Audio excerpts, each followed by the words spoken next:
Assalamualaikum warahmatullahi wabarakatuh. Para mahasiswa MPIE yang saat ini masih dalam masa pandemik, yang sebagian besar beraktivitas di rumah.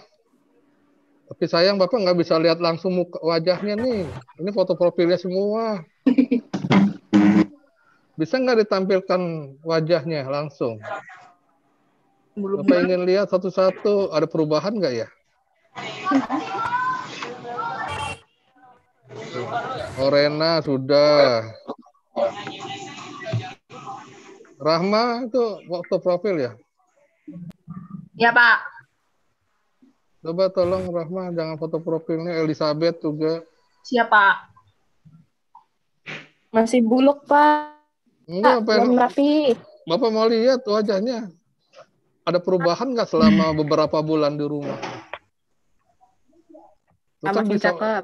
Belajarnya kan bisa dari kamar tidur sambil ngemil gitu ya. Itu kalau ditimbang udah naik 5 kiloan semuanya nih. Yohana mana? Yohana kita Pak. Iya Pak, nih dinyalain Pak. Nyalain.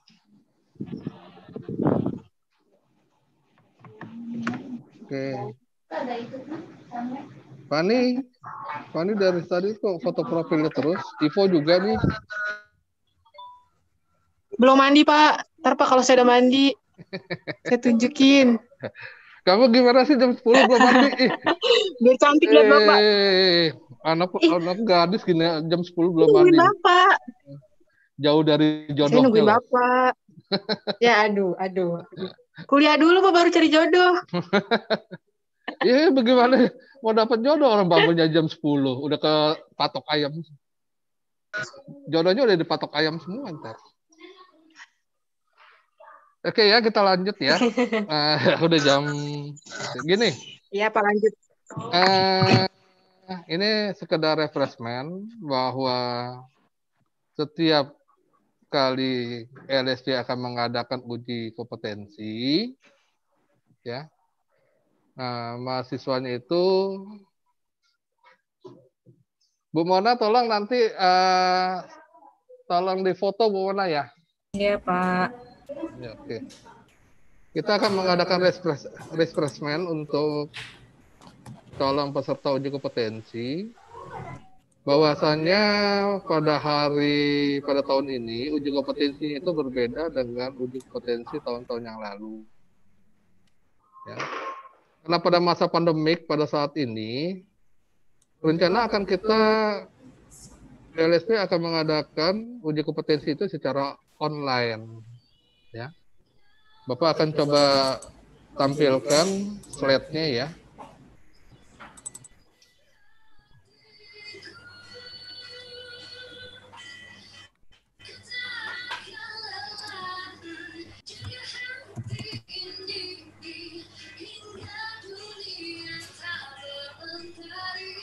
Itu suara apa? Iya. Tolong suaranya di mute dulu dong.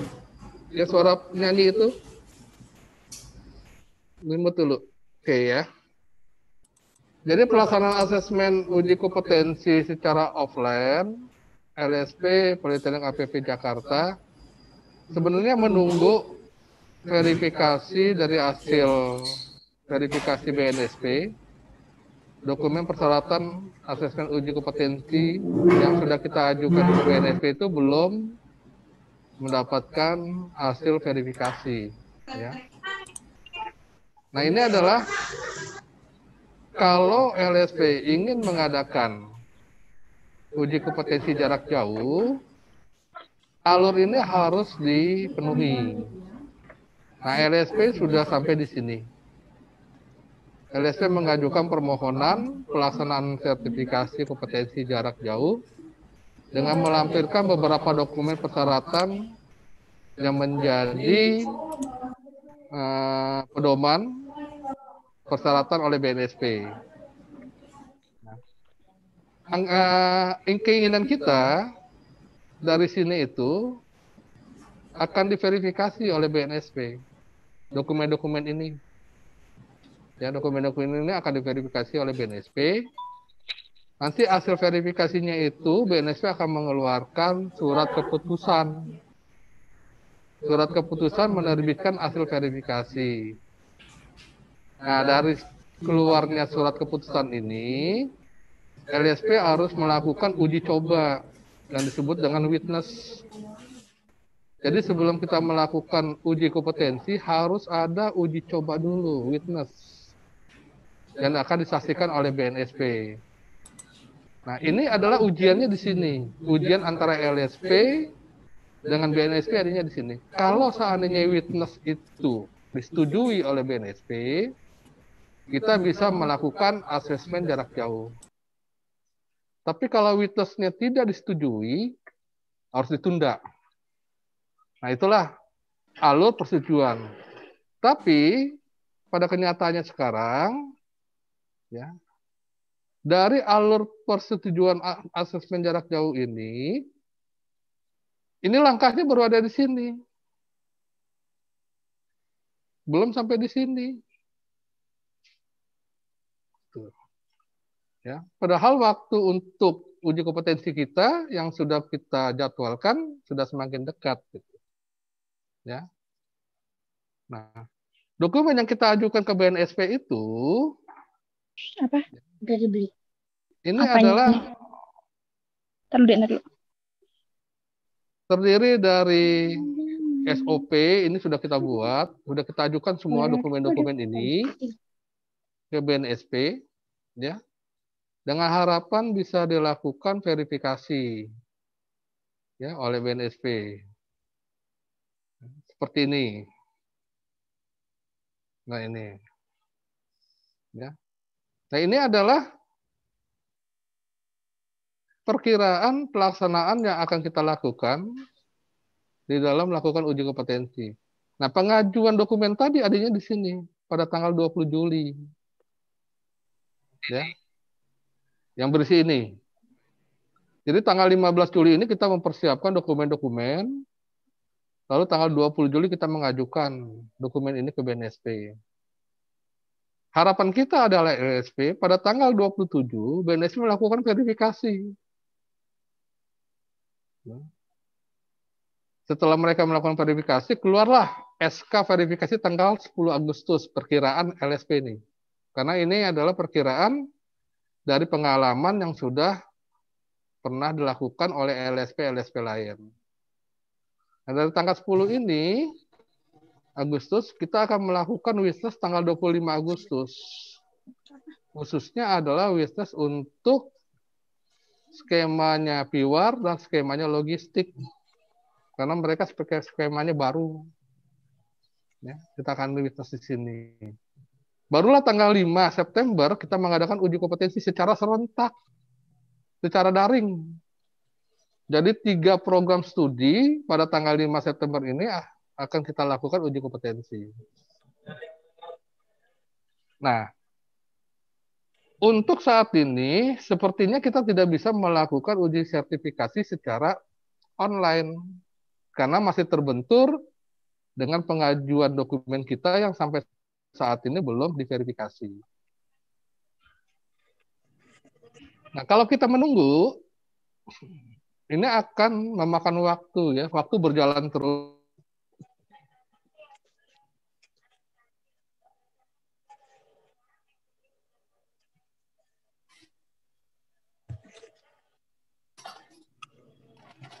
Sudah ya? Akan wisuda, ya kan? Nah, dengan adanya, kalau seandainya kita tetap menunggu hasil daripada pelaksanaan secara daring, kemungkinan kita tidak bisa melakukannya di tanggal 5. Ya.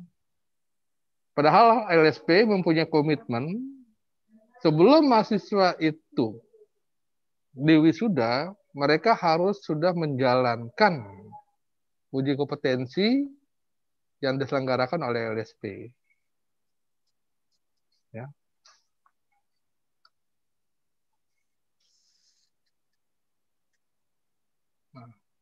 Nah, pada tanggal 29 Juli ini, yang ini, ya, yang ini. Nah, ini.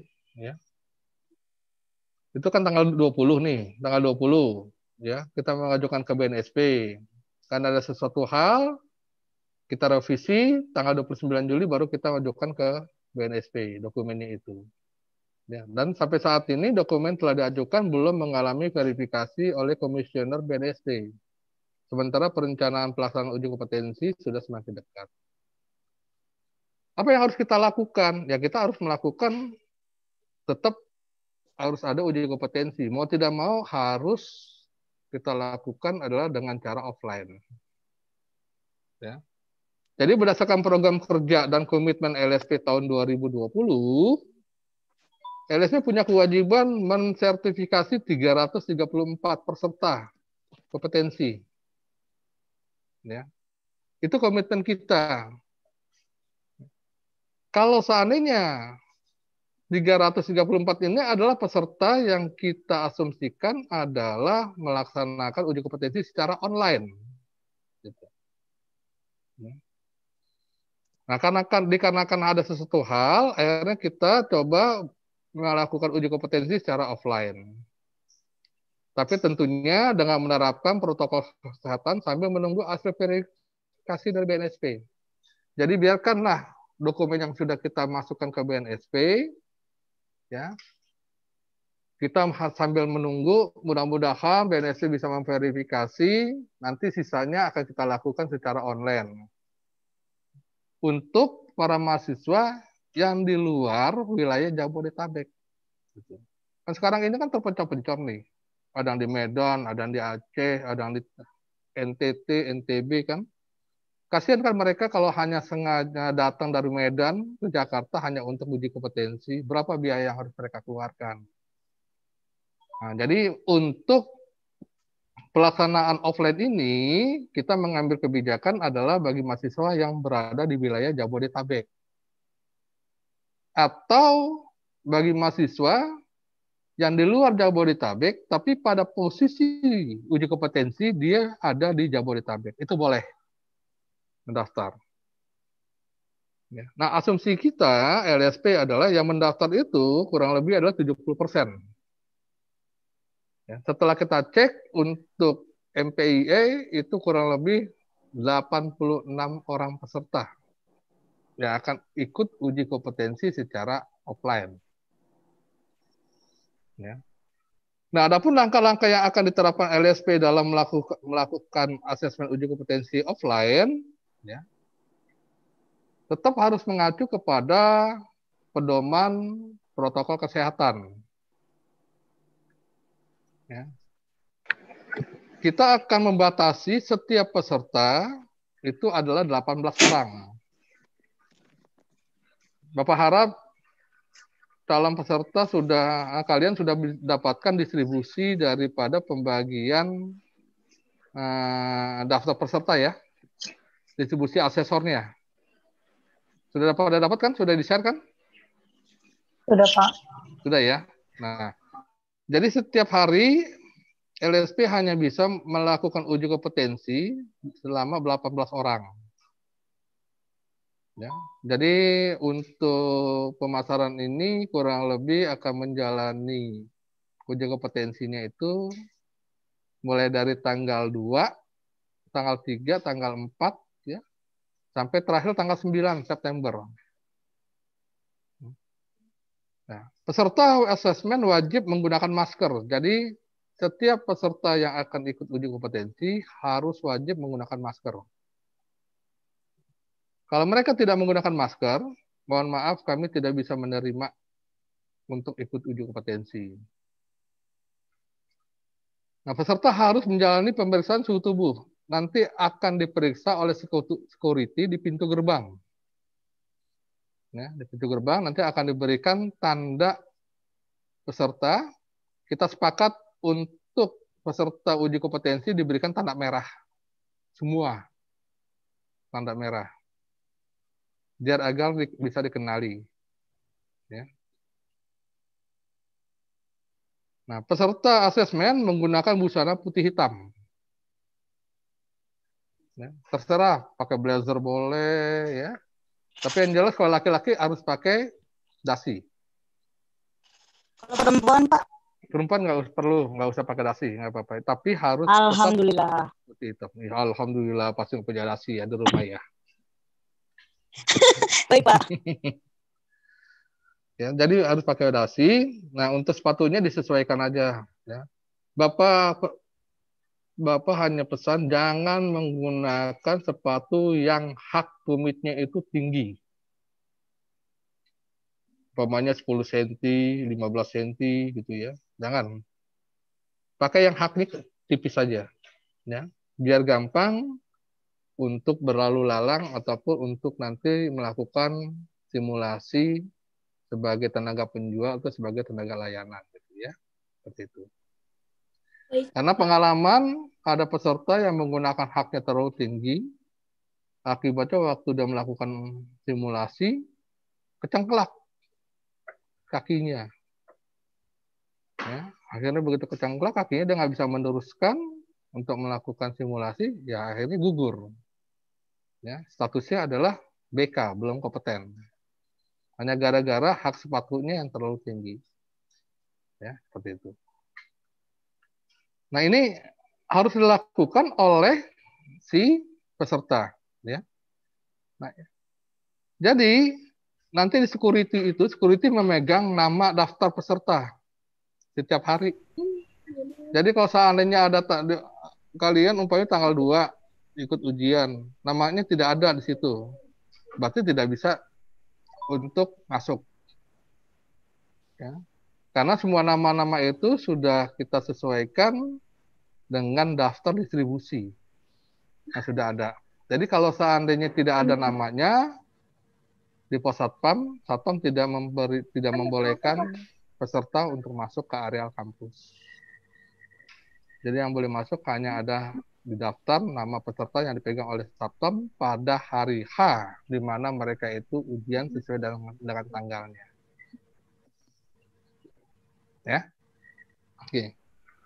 Nah, ini adalah kegiatan dari program studi MPIA. Ya. Tanggal 27 Agustus 2020, LSP sudah melakukan refreshment kepada para asesor yang ada di prodi MPIA. Ya. Kita sudah melakukan itu. Nah, tanggal 1 September sekarang kita melakukan sosialisasi ke mahasiswa MPIA. Ya.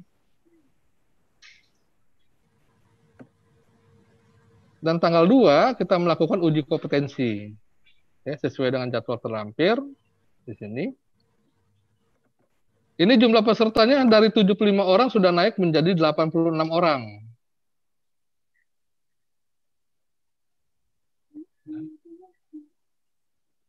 Nah, setiap hari peserta dibatasi hanya 18 orang dan akan diuji oleh 6 orang asesor. Jadwal uji adalah jam 8.30. Jadi usahakan datang sebelum jam 8.30. Karena lewat jam 8.30 kita tidak membolehkan mahasiswa untuk masuk ke dalam kelas. Jadi usahakan yang mendapat jadwal pada tanggal 2 September, besok hari Rabu, datang sebelum jam 8.30. Perkiraan kita adalah mulai dari jam 8.30 sampai dengan jam 6. Jam 14. Bisa bergeser. Menurut pengalaman, hanya 1 orang, ya, itu bisa menghabiskan waktu sekitar 4,20 menit. 4 jam 20 menit untuk 1 orang.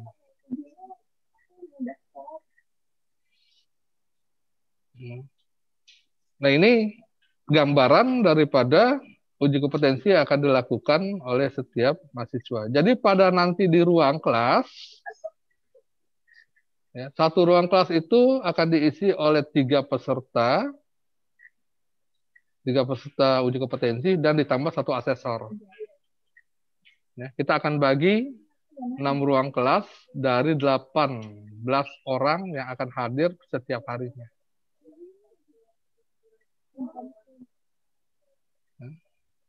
Gitu. Oke. Ini adalah pembagian daripada distribusi asesor dan asesi untuk skema sales operation dan service operation.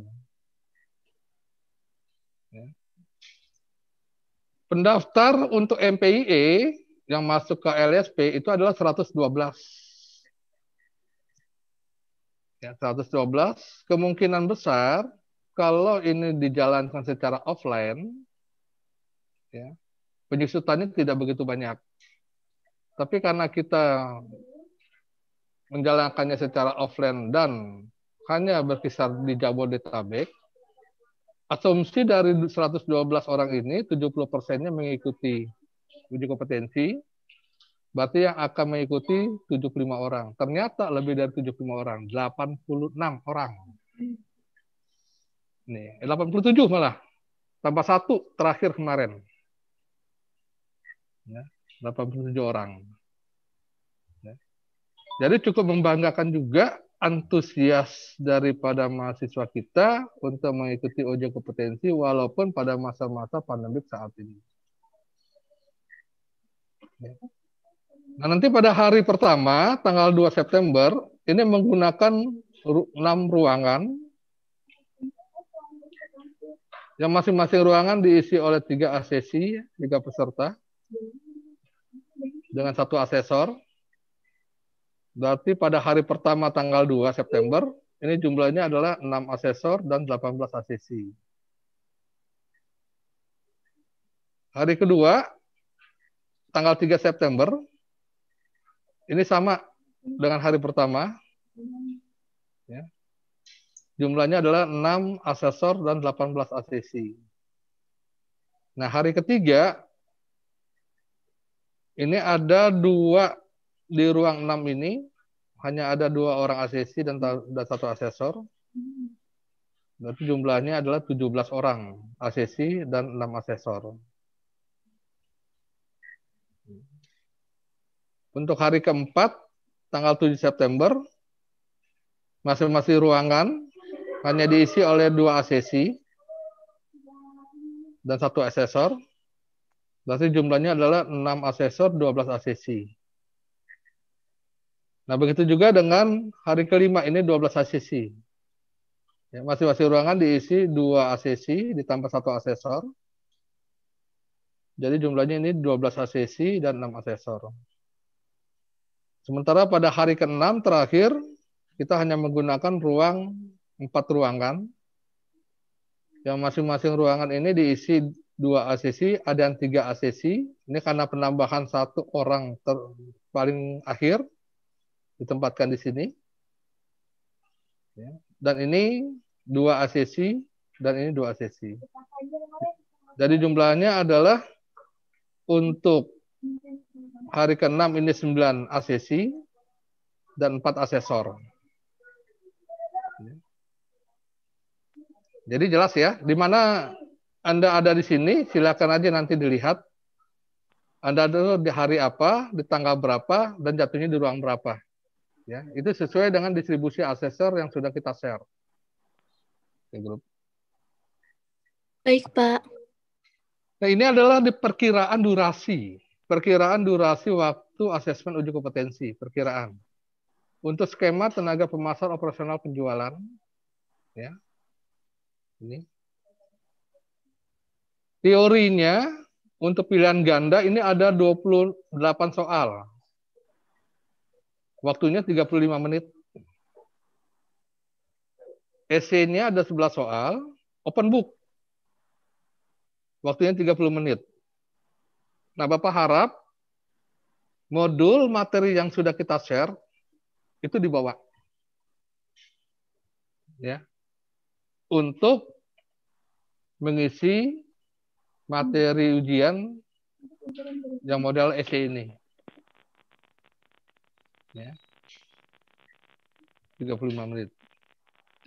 Jadi untuk teori ini menghabiskan waktu 70 menit. Per orang.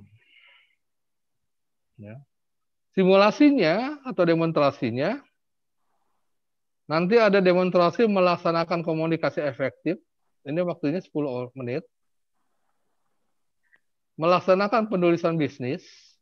Ini waktunya hanya 20 menit. Melakukan pendekatan kepada calon pelanggan. Ini waktunya 30 menit. Melaksanakan keterampilan penjualan. Ini waktunya 90 menit. Menyusun rencana aktivitas penjualan, ini waktunya 20 menit. Jadi total antara teori dengan simulasi, ini durasinya adalah 250 menit per orang. Kira-kira kalau dibagi 60, berapa jam? Hampir 4 jam lebih ya. 4 jam, 4 kali 6, 240 kan. Berarti 4 jam lebih 10 menit. Ya. Ini untuk penjualan. Bagi yang milih skema tenaga penjualan. Bagi yang milih skema layanan atau servis, waktunya relatif pendek. Ya. Hanya durasinya 170 menit per orang. Dengan teori pilihan ganda, ini sama.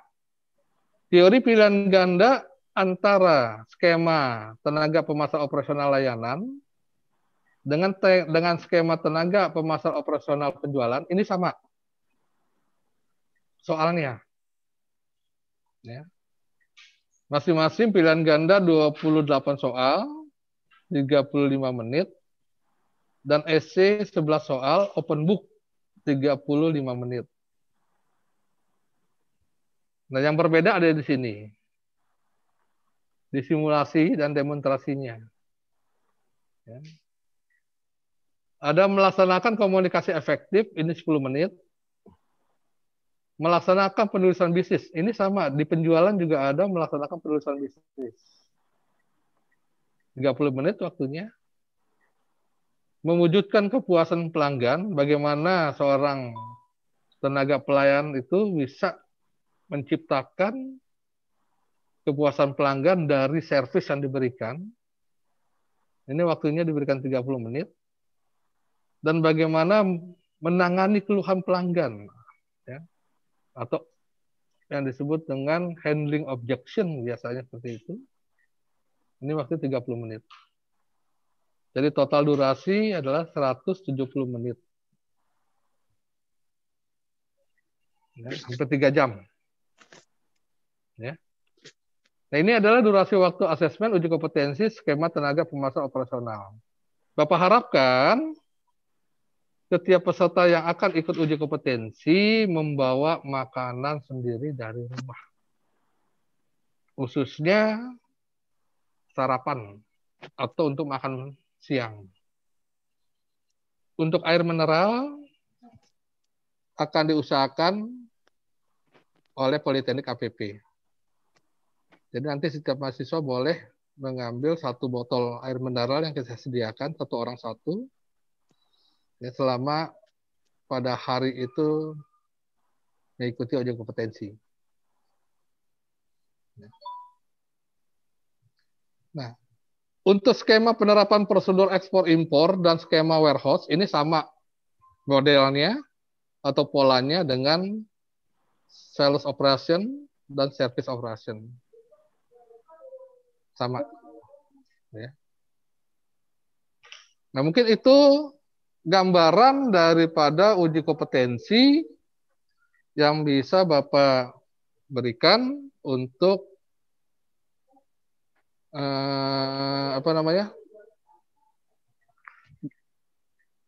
sekilas agar setiap mahasiswa yang akan melakukan uji kompetensi bisa memahami tentang peraturan kita menjalankan protokol kesehatan. Ya. Nah, ini adalah pembagian yang bisa Bapak coba berikan daftar mahasiswa ya. Nah, ini pada tanggal 2 September, ini nama-nama yang akan ikut uji kompetensi, ada 18 orang ya. Salma Nabila, Pandina, Lu, Hoirunisa, Fatimah Salsabila, Hafitah, ya, Devita, Ruth, Muhammad Rifki, Anissa Widyasari, Alifa Azahra, Muhammad Rafli, Shirley Farizah, ya. Ini adalah yang belakang ini skema-skema yang dipilih. Muhammad Arif, Fonya, Rodatul, Ivo, dan Ahmad Alfian. Ini peserta pada tanggal 2 September. Hari Rabu ya. Tanggal 3-nya ini. Tanggal 3-nya pada hari Kamis, Chandra Dewi, Kinan Kaisera, Dwi Manja, Aditya Utomo, Putri Savana, Ibnu Langit, Raden Umar Satrio, Riko Fahrizal, Tio Prastagumara, Safira Hairunisa, Rizky Adifa Rahmita, Hani Indah Kusumastuti. Ya betul nggak nih? Hani Indah Kusumastuti. Alfian Irmi Faniyah, Ahmad Muhni Labib, Rosi Janu Rahmadani, Orena Azahra, dan Alam Muhammad Firman. Ada 18 orang ya untuk tanggal 3. Untuk tanggal 4-nya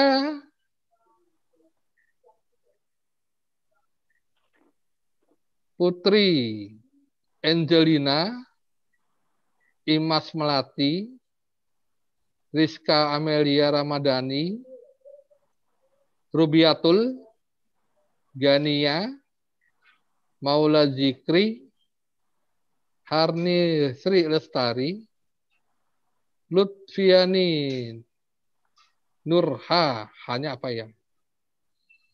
Izun Muhammad Holi, Neneng Sunarti, Kusmirawati, Lisa Afifah, Risma Windiani, Yasmi Aulia, Reni Anggraini, Anna Rosliana, Sarah Intan Nurrohman, Rafli Muammar Dafah. Jadi tanggal 4 ini ada 18 peserta. Ya. Hari Jumat tuh ya. Tanggal 7 hari Senin. Ini ada Tasya. Ada Hanifah Kurota Ainin. Ada Kathleen. Lisi Mumtaz ya. Cindy Pramesti, Elizabeth Wahyuni Putri, Tuti Alifka, Diara Sonya, Desinta Nur Lestari, Nasma Nurul Amirah, Delia Cinta Devi, dan Fani Tiur Krisnawati. Ini pada tanggal 7. Tanggal 8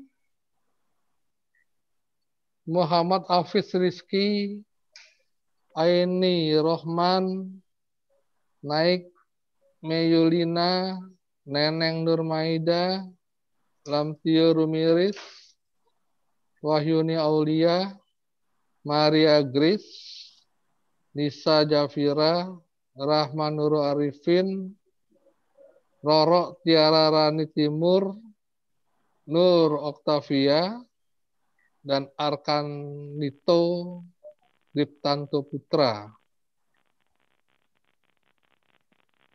Tanggal 9 terakhir, ini ada 9 orang. Yohana, Reksa Maulana, Sri Widya Hayati, Muhammad Reza Darussalam, Fadila Ahdani, Elizabeth Margaret, Hairunisa, Kenia, dan Rumaita Safira. Nah, ini nama-nama yang ikut uji kompetensi berdasarkan pembagian jadwal peserta. Ya, gitu.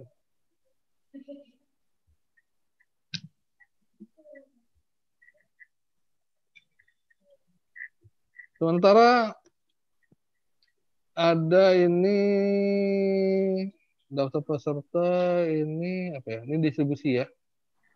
Sudah dapat kan ya ininya ya? Nih. Udah di-share kan? Sudah, Pak. Sudah, Ya. Pak. Udah aman berarti ya. Nah, itu adalah Sudah, Pak. sosialisasi kita pada hari ini yang dimana khususnya untuk mengikuti uji kompetensi dengan masa-masa pandemi pada saat ini, mohon kiranya mempersiapkan hal-hal yang berpedoman untuk menjalankan protokol kesehatan ya. Jadi tidak dianjurkan setiap peserta itu meminjam alat tulis kepada sesama peserta lainnya. Ya, jadi harus mempersiapkan alat tulis sendiri. Ya.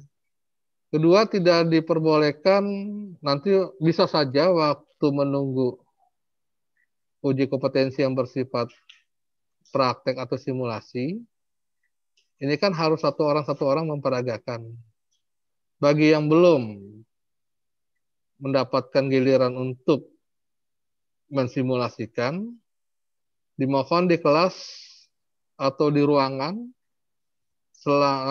ini kita menggunakan ruang lantai 1, jadi tidak dianjurkan untuk bergerombol di ruang lantai 1.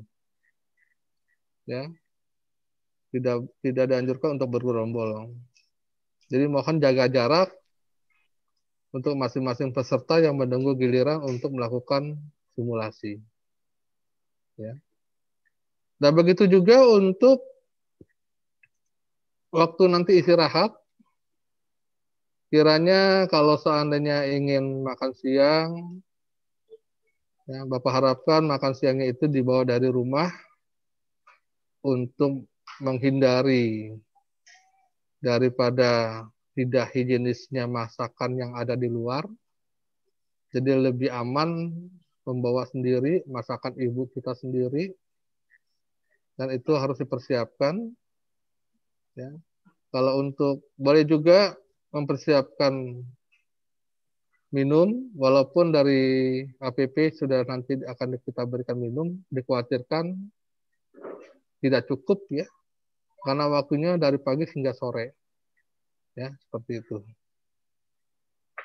Dan pada nanti akhir dari ujian atau asesmen, setiap peserta akan dijelaskan oleh masing-masing asesornya bahwa pelaksanaan asesmen itu dibagi 2. Yang pertama adalah pra-asesmen. Semestinya pra-asesmen itu adalah hari di mana sebelum uji kompetensi dimulai. Jadi setiap peserta itu sebenarnya ada 2 hari ya dalam mengikuti asesmen. Hari pertama adalah pra-asesmen dan hari kedua melakukan uji kompetensinya. Nah, karena kita masa-masa seperti ini, jadi digabung antara pra-asesmen dengan asesmen. Tapi tetap tanggalnya harus dipisah. Nanti asesor yang akan memberitahu bahwa tanggal untuk pelaksanaan pra-asesmen itu 1 hari lebih dibandingkan dengan asesmennya, gitu ya. Jadi kalau seandainya asesmen di tanggal 2, pra-asesmennya adalah tanggal 1. Ya. dan itu akan dijelaskan oleh asesor secara jelas, secara detail. Sebelum Anda melakukan uji kompetensi, Anda harus tahu dulu ya, prosedur, perangkat yang akan Anda isi, karena nanti asesor itu berkepentingan untuk menjelaskan. Kalau ada hal-hal yang belum jelas, tanyakan kepada asesor sebelum melakukan uji kompetensi. Ya. Yang kedua, di dalam melakukan uji kompetensi atau menjawab pertanyaan-pertanyaan baik berupa soal teori ataupun soal simulasi, lakukan secara rileks dan enjoy. Artinya jangan mengerjakan di bawah tekanan. Ya. Setiap asesi atau peserta harus bisa melaksanakan menjawab uji teori itu dengan cara enjoy, santai, rileks, nyaman, berada di ruang kelas, ya, dengan udara yang sejuk, agar tercipta kondisi yang maksimum di dalam melakukan atau mengisi soal-soal uji kompetensi. Ya. Yang ketiga, nanti terakhir, begitu selesai uji kompetensi diisi semua, asesor berkepentingan untuk menjelaskan hal-hal yang kira-kira ada dokumen yang belum ditandatangani. Jadi dokumen-dokumen itu harus ditandatangani antara peserta dengan asesor secara bersama-sama. Ya. Secara bersama-sama. Karena bila mana ada peserta yang belum menandatangani dokumen itu, ya, itu dianggap tidak sah. Walaupun si asesor mengatakan bahwa peserta itu kompeten. Tapi ternyata dokumennya ada yang tidak ditandatangani. Dan itu dianggap tidak sah dan akan gugur menjadi belum kompeten. Ya. Lalu pada akhir asesmen, asesor berkepentingan untuk langsung mengumumkan apakah Anda kompeten atau belum kompeten. Itu wajib. Jadi informasi kelulusan, informasi kompeten atau belum kompeten harus pada hari itu juga. Tidak bisa besok, tidak bisa lusa. Tapi harus pada hari itu juga. Karena begitu si asesor mengatakan Anda ini kompeten atau belum kompeten, Anda harus menandatangani hasil berita, hasil daripada pernyataan uji kompetensi tersebut di hadapan asesor, dan asesor juga harus menandatangani pernyataan tersebut di depan peserta. Ya, jadi semuanya adalah terbuka. Tidak ada yang boleh ditandatangani tanpa sepengetahuan atau berbarengan dengan si asesi atau peserta. Ya. Nah, dokumen-dokumen ini semuanya adalah milik daripada LSP.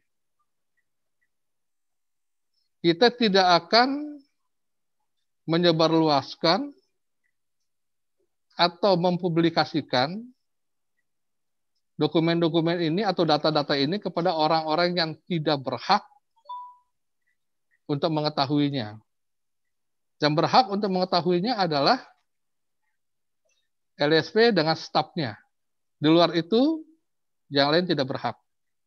Jadi Anda tidak perlu khawatir bahwa data, dokumen akan disimpan secara baik oleh LSP dan akan dimusnahkan nanti dalam waktu usia menjelang 5 tahun. Akan kita musnahkan. Ya. Setelah itu, kalau begitu nanti dikatakan kompeten, Anda tinggal menunggu sertifikat certified daripada asesmen kompetensi. Ya. Sertifikat ini akan dikeluarkan oleh BNSP secara murni, asli, original, ya. Dan itu sertifikat itu bahannya dicetak oleh peruri, jadi tidak mungkin bisa dipalsukan karena sifatnya adalah legal dan berlaku untuk seluruh Nusantara, ya, yang ada di sini. Dan itu akan memakan waktu, prosesnya memang cukup lama, kurang lebih bisa 2-3 bulan setelah dinyatakan kompeten. Memang cukup lama, ya. Karena BNSP juga bukan satu LSP aja yang harus dilayani, tapi di Indonesia ini ada 1.300 LSP yang harus ditangani oleh BNSP yang perwakilannya hanya ada di Jakarta, di Jalan Cawang, ya, dekat Cawang, itu Jalan Cawang, Cawang atas, ya. Hanya di situ perwakilan dari BNSP, dia harus menangani 1.300 LSP di seluruh Indonesia. Jadi maklum kalau seandainya permohonan sertifikat itu memakan waktu yang cukup lama, ya. Mungkin itu penjelasan dari LSP, barangkali ada yang mau ditanyakan, dipersilakan. Bapak minta silakan menanyakan sejelas-jelasnya, sedetil-detilnya, agar nanti kalian tidak perlu lagi bimbang, tidak perlu lagi ragu, tidak perlu lagi bertanya-tanya, ya, tentang mengenai masalah uji kompetensi ini. Karena ini adalah sifatnya terbuka dan dokumennya harus lengkap. Oh ya, satu lagi yang belum diinformasikan, waktu pengisian APL 01 dan APL 02 itu harus dilampirkan dengan dokumen-dokumen lain, ya, seperti transkrip nilai, ijazah SMA, fotokopi KTP, fotokopi NIM, pas foto, ya. Jangan sampai nanti ada dokumen-dokumen itu yang belum lengkap. Dan itu harus lengkap, ya.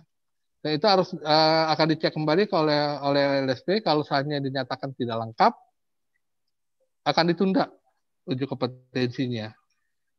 Makanya sayang sekali kalau seandainya hanya gara-gara dokumen saja Anda harus tertunda melakukan uji kompetensi.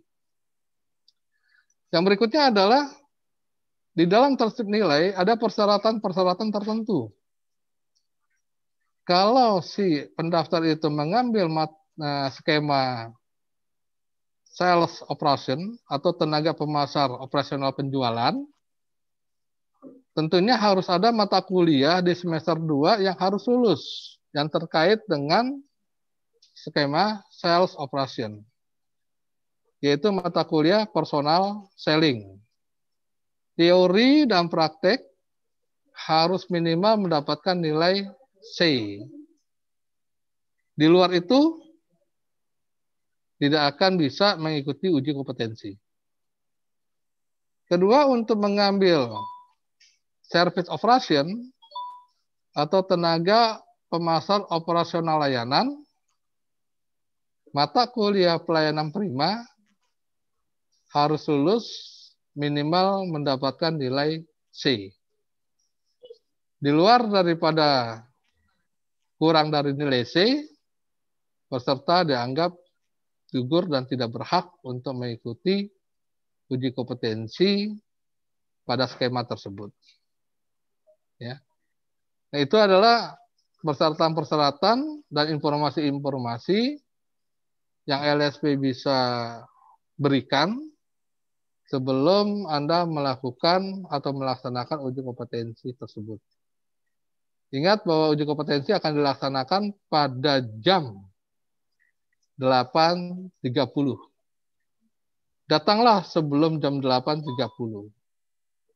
Ya, agar bisa minimal baca-baca kembali modulnya, ya, yang sudah diberikan, karena itu adalah dari situ, ya, soal-soal daripada uji kompetensi akan kita buat dan akan kita sajikan yang tidak menyimpang daripada modul yang sudah kita berikan tadi. Ya. Sebelum kita tutup, ada yang mau dibicarakan atau ada yang mau ditanyakan? Silakan. Mau tanya. Ya, Putri Savana, silakan Putri. Itu modulnya yang mana ya, Pak ya? Sudah di-share di grup kalau nggak salah, kan? Udah di grup. Ada di grup LSP. Di grup Ada di grup. MPIE. LSP apa MPIE, Pak? Mbak Indri, untuk itunya MPIE apa LSP? Di LSP juga ada, Put. Putra. Oh iya. Kasih ya. Layanan nggak? Nggak, itu dua-duanya untuk sales operation dan layanan. Ya, ada dua. Sudah di-share oleh Mbak Indri di grup sales operation dan service operation. Sudah di-share. Coba cek saja di situ. Kalau kalian masuk grupnya pasti dapat. Ya, sudah di-share di situ. Ya. Oke, ada lagi tanyakan? Ya, terkait tadi teman saya nanya mau mengenai masa berlakunya sertifikatnya, Pak. Itu kira-kira berapa lama, Pak? Masa berlaku sertifikat daripada uji kompetensi itu relatif pendek ya, 3 tahun. Oke. Ya. Makanya LSP hanya ingin pesertanya itu adalah dari mahasiswa kita yang sudah duduk di semester akhir. Kenapa? Kalau kita buka pendaftaran untuk mahasiswa yang baru duduk di semester 2, nanti begitu mereka selesai, sertifikatnya udah habis. Udah expire. Nggak bisa digunakan. Kan sayang. Ya. Jadi kita LSP hanya bisa membuka pendaftarannya itu untuk mahasiswa-mahasiswa yang duduk di tingkat akhir. Kecuali kalau ada kebijakan dari BNSP nanti bahwa masa berlaku sertifikat menjadi 5 tahun umpamanya gitu ya. Nah, itu akan kita buka untuk mahasiswa semester 2 bisa ikut uji kompetensi.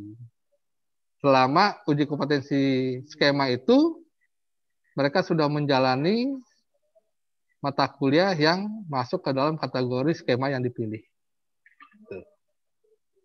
Itu ya, Ovita ya. Oke, ada lagi yang tanyakan? Elizabeth, biasanya mau nanya. Bapak, saya mau nanya. Bapak, ini tadi kan dari sosialisasinya itu untuk... Ya, sebentar Elizabeth dulu ya. Ivon ya. Ya, silakan Elizabeth. Oke. Iya, Pak. Tadi dilihat dari yang itu, Pak, untuk soal pengerjaan, itu kan ada teori dan esai. Apakah untuk dinyatakan, maksudnya ada ketentuan nggak, Pak? Ada minimal berapa soal yang harus, berapa skor nilai yang perlu kita raih untuk mendapatkan pernyataan kita itu kompeten atau enggaknya, Pak? Oh iya. Kita hanya memberikan untuk pilihan ganda dari 28 soal yang disajikan, minimum tingkat kesalahan, maksimum tingkat kesalahannya itu adalah 6. Jadi kalau 6 soal salah, masih dikatakan kompeten. Tapi lebih dari 6, kalau jadi kalau lebih dari 6, kalau untuk esai itu gimana, Pak? Untuk esai karena dia open book, ya harus sesuai dengan apa yang ada di isi materi itu. Jadi pertanyaannya itu harus sesuai jadi dengan ini open apa book, yang Pak, gitu. Yang esai open book. Yang esai open book. Dikirain close book, Pak. Tadi udah disajikan tuh daftarnya kan? Kamu nggak perhatiin sih. Nih yang ini nih. Oke Pak, jadi itu tadi yang esai jadinya harus sesuai dengan ketentuannya aja gitu ya Pak? Yang mana? Oke, ya udah Pak. Oke, Ini udah nih paham. yang ini nih ya. Ya. Nih esai kan nih. Ya. Ini 11 soal open book. Dan ini harus sama. Iya Pak. Tidak boleh berbeda dengan apa yang ada di materi yang kita sudah coba share, gitu ya. Harus sama. Sebenarnya cukup gampang lah kalau seandainya nanti Anda pelajari aja, gitu kan. Terus bagaimana? Nah, peran. Ini kan yang namanya simulasi dan praktek ini kan bermain peran tuh. Ya. Kalau mahasiswa kita ini biasanya gini, dominan ya, akan mendapatkan nilai yang bagus kalau si mahasiswa itu pernah ikut di salah satu grup teater gitu ya. Wah, kita udah pernah tuh ngalamin 3 tahun yang lalu, ada mahasiswa APP, ya, mereka bergabung di salah satu grup teater gitu. Begitu diberikan berperan sebagai seorang tenaga penjual, cakep banget simulasinya, prakteknya, ya, yang disajikan oleh dia gitu. Nah, tapi juga tuh tidak menutup kemungkinan walaupun dia tidak bergabung di dalam grup teater, kalau memang ingin berlatih silakan berlatih gitu.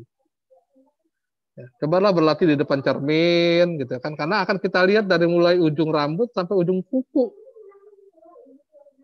kaki itu kita mulai lihat tuh.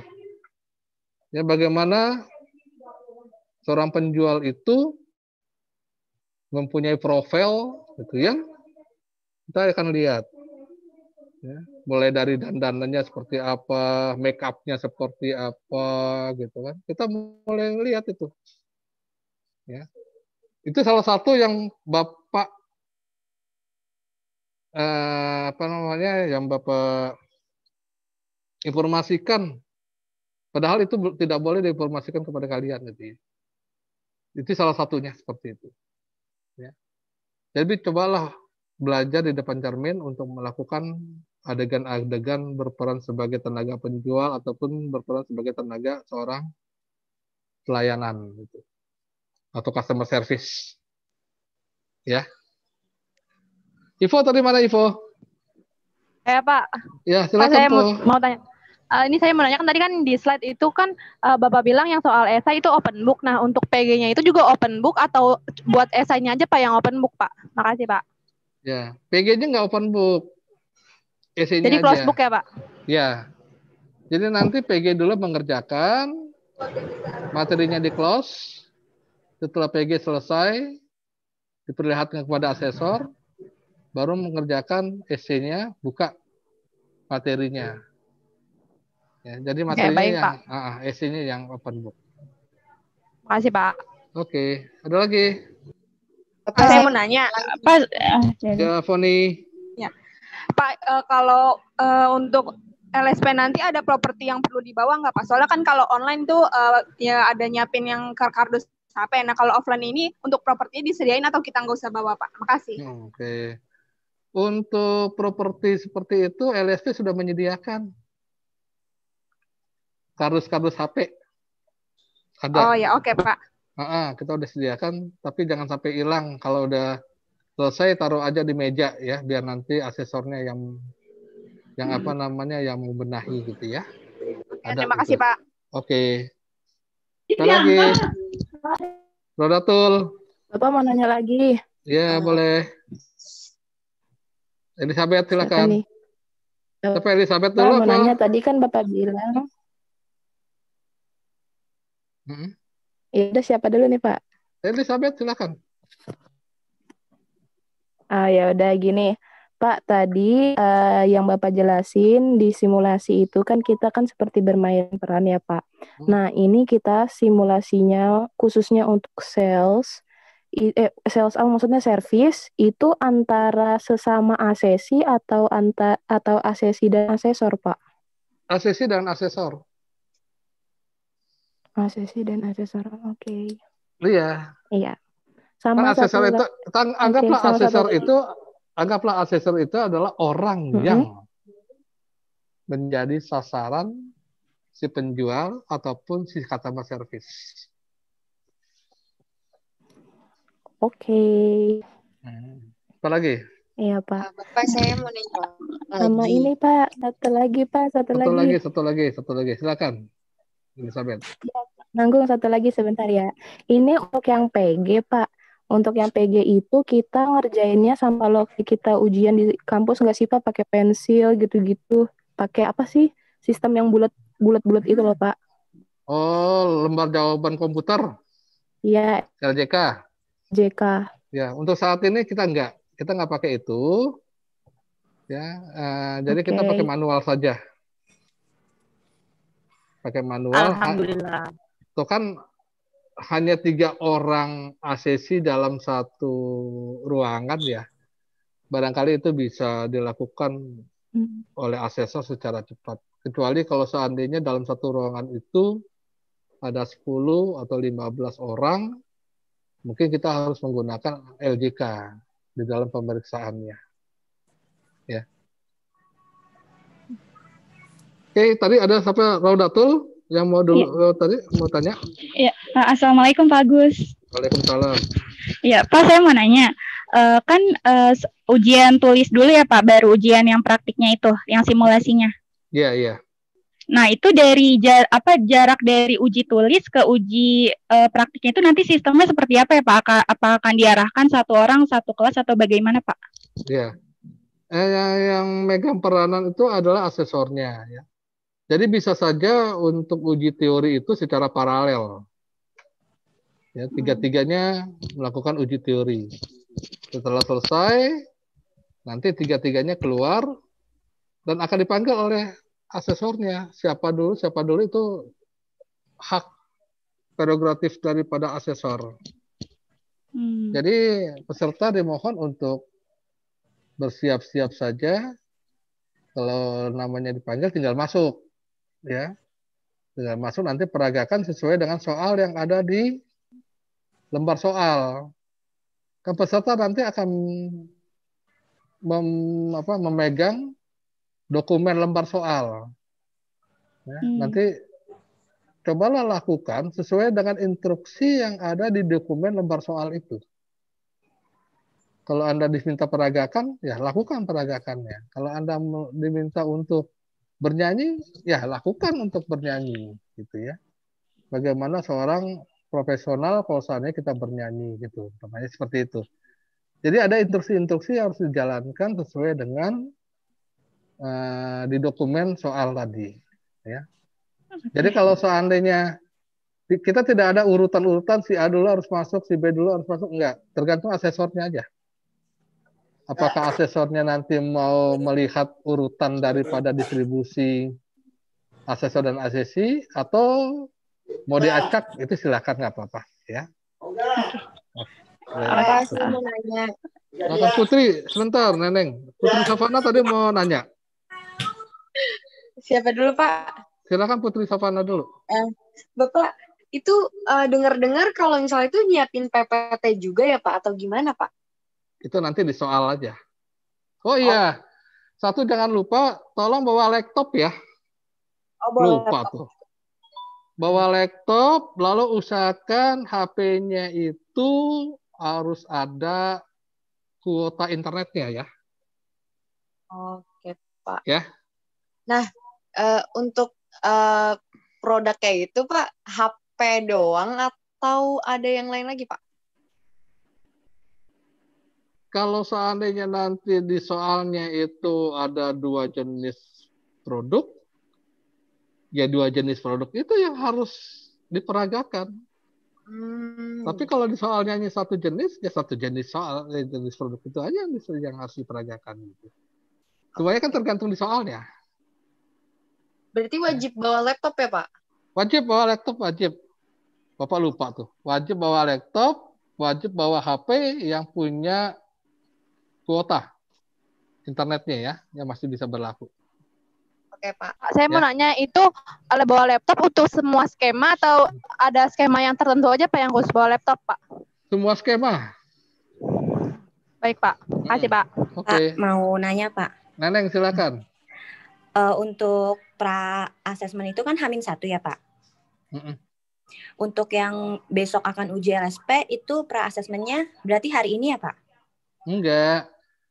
Semestinya kalau masa-masa normal itu kan ada 2 hari ya. Ya. Hari pertama pra-asesmen dulu, hari kedua baru asesmennya kan gitu kan? Ya.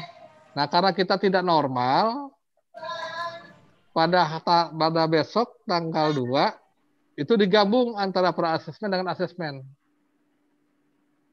Digabung sekaligus, ya, tapi tanggalnya dipisahkan. Jadi ada batasan dokumen yang tanggal pra-asesmennya itu sebelum tanggal 2, dan ada batasan dokumen lagi yang tanggalnya pada tanggal hari itu. Tanggal pada hari asesmen. Nanti akan dipandu oleh si asesor mengenai hal itu. Ya. Iya Pak, satu pertanyaan lagi. Untuk hari H itu, apakah perlu membawa dokumen-dokumen yang pernah dilampirkan atau tidak perlu Pak? Nggak perlu. Cukup bawa itu aja, bawa modul atau materi yang sudah di-share, ya. Laptop, HP gitu ya, itu aja. Usahakan baterainya jangan lemot ya, karena kita nggak untuk mencharger itu kan adanya di depan tuh. Jadi mahasiswa itu atau peserta tidak boleh mondar-mandir di ruangan hanya untuk sekadar charger HP-nya ya. Jadi ini untuk uji kompetensi dengan uji ulangan, ujian UAS atau ujian tes berbeda ya. Berbeda sama sekali. Jadi si mahasiswa itu atau yang disebut dengan asesi ya, tidak boleh menggunakan fasilitas yang ada di ruangan. Baik Pak. Tanpa si izin ya, tanpa si izin asesor ya. Gitu. Karena ini sifatnya kan adalah uji kompetensi. Bagaimana kita diuji kompetensi kita. Kalau seandainya kompetensi kita itu ternyata attitude-nya nggak bagus, ya, skill kita bagus, tapi attitude-nya nggak bagus, tetap tidak kompeten juga. Kan kompeten itu kan harus ada 3 itu. Iya Pak. Ya, ada 3 elemen itu. Oke. Bapak satu lagi. Ya boleh. Untuk sepatunya itu harus pantofel atau boleh flat shoes atau boleh sneakers biasa Pak? Waduh, black shoes apa yang gimana ya? Black shoes ya? Yang harus pantofel itu kan yang ada haknya sedikit tuh Pak. Kalau flat shoes yang flat aja yang biasa atau boleh sepatu? Sepatu apa maksudnya?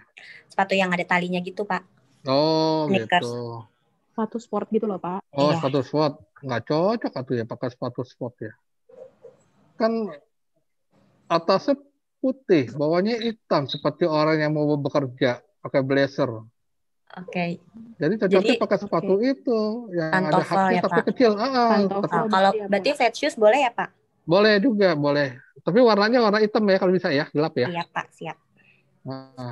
Boleh. Oke, baik. Terima kasih ya Pak. Oke. Berarti kalau nggak ada haknya nggak masalah ya Pak? Nggak jadi masalah, itu sepatu apa sih namanya? Keplek ya? Iya. Iya kayak keplek gitu Pak. Boleh aja, boleh. Selama hitam mas berarti nggak masalah ya Pak? Nggak apa-apa. Anggap aja kamu itu adalah berbusana seperti orang yang mau bekerja gitu kan. Jadi disesuaikan dengan kondisi pekerjaan. Kan nggak bagus juga kalau seandainya atasnya menggunakan blazer, bawahnya pakai rok atau pakai celana hitam gitu kan. Masa sepatunya sepatu sport. Nggak matching. Ya, nggak matching. Kecuali kalau seandainya kamu sebagai tenaga penjual yang masuk kategori produknya produk sport gitu ya. Rokok, otomotif. Nah mungkin itu cocok ya. Atau olahraga gitu ya. Produk-produk olahraga mungkin itu cocok pakai sport. Ini kan bukan ya. Kerudungnya harus hitam atau boleh berwarna, Pak? Boleh berwarna, nggak apa-apa. Asik. Kalau kerudungan boleh. Tapi yang wajib itu kan hanya bajunya putih, celananya hitam, sepatu hitam. Sepatunya hitam, itu aja yang wajib. Siap. Ya. Saya mau nanya, Pak. Oke, Disinta. Untuk modul dari servis sama di penjualan itu sama atau beda, Pak? Sama. Oh. Sama. Oke. Bisa digunakan. Nah. Oke, siapa lagi? Ya. Pak, Rada mau nanya. Ya. Ya, Pak, saya mau nanya kan nanti di akhir sesi itu kita dikasih tahu ya Pak, kita kompeten atau tidaknya. Nah, itu kalau misalnya hasilnya belum kompeten atau BK, itu nanti sistemnya seperti apa ya Pak? Apakah harus mengulang tahun depan atau bagaimana? Oh iya. Bagi yang belum kompeten, untuk di LSPP 1 itu belum ada uji ulang. Ya, artinya LSP tidak melakukan uji ulang. Ya. Uji ulang itu nanti akan dilakukan di LSPP 3. Wah, saya sudah pernah ikut uji kompetensi tentang tenaga penjualan. Tapi saya belum kompeten. Yang belum kompeten itu di unit berapa gitu ya. Umpamanya unit 5 di antara 7 unit materi yang disajikan. Jadi ada satu unit 5 yang belum kompeten. Nah, LSPP 1 belum bisa melakukan uji ulang dalam hal itu. Jadi kalau mau melakukan uji kembali di LSPP 3. Siapa itu LSPP 3? LSPP 3 adalah suatu lembaga yang memang untuk mensertifikasi calon-calon tenaga kerja ataupun orang yang sudah bekerja. Umpamanya dia seorang sekretaris, akan meningkatkan skillnya itu sebagai tenaga penjualan, nah dia bisa berhubungan dengan LSPP 3. Atau dia seorang penjual, ya, dia ingin meningkatkan lagi keterampilan menjualnya, dia bisa ikut ujian di LSPP 3. Nah, siapa yang ada di Indonesia di LSPP 3? Banyak, ya. Yang pertama Marplus, itu adalah LSPP 3. Ya, kita bisa khusus untuk tenaga pemasar atau manajemen pemasaran, itu Marplus bisa di sana. Ya. Di luar logistik, ya. Marplus bisa mengadakan uji kompetensi untuk tenaga-tenaga yang berkisar pemasaran. Atau Asosiasi Marketing Indonesia, dia juga punya LSP-nya. Bisa sudah melakukan uji kompetensi. Nah, hanya perbedaannya di sini adalah tentang bayarnya atau tentang harganya. Kalau di LSPP 1 kan karena Anda ini statusnya mahasiswa, kita nggak akan biaya. Ya.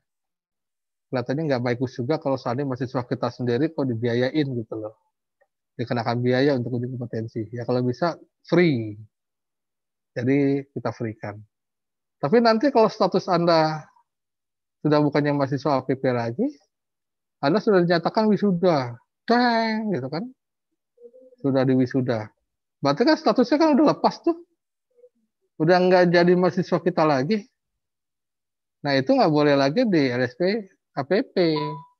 Harus di LSP, Marplus, ataupun di Asosiasi Marketing Indonesia atau AMI, gitu ya, untuk uji kompetensinya. Atau lembaga-lembaga lain yang menyediakan tentang uji kompetensi berkisar pemasaran, itu boleh. Ya harganya lumayan juga sih. Ya. Kalau kita ikut dulu pelatihannya selama 3 hari, lalu hari keempatnya uji kompetensi, itu biasanya harganya sekitar 3 jutaan. Gitu ya. Atau hanya mau ikut uji kompetensi aja, nggak usah ikut pelatihannya. Boleh, biasanya itu harganya sekitar 1 juta sampai 1,5 juta. Tergantung dari lembaganya untuk menerapkan atau memberikan tarif kepada pendaftar yang ingin diuji kompetensinya. Gitu Rada ya. Oh, oke. Oh, berarti kesempatan kali ini benar-benar digunakan sebaik-baiknya gitu ya, Pak ya? Iya, dianjurkan seperti itu. Oh ya, baik-baik. Terima kasih. Sayang Oke, sekali Pak. kalau seandainya nggak kalau nggak dimanfaatkan. Apalagi sudah didaftar ternyata nggak datang. Waduh, sayang banget itu. Ya. Karena kesempatannya nggak ada lagi nanti. Oke. Oke, sampai lagi. Tadi ada yang mau nanya. Sudah cukup jelas semuanya? Ada lagi yang mau ditanyakan? Atau yang di luar dari Jom? Ada mau ditanyakan? Yang monitoring dari YouTube?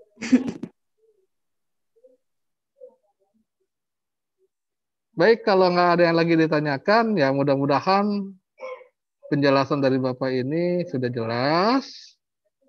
Ya, tolong persiapkan diri secara matang. Jangan sampai kesempatan ini disia-siakan karena hanya satu kali boleh mengambil kesempatan ini, gitu ya. Untuk kedua kalinya, ya silakan menggunakan LSP P3 atau LSP P2, ya. Yang tentunya udah lepas daripada status mahasiswa. Gitu. Jadi Bapak harap dari 87 orang itu sih harapan kita mah semuanya kompeten ya.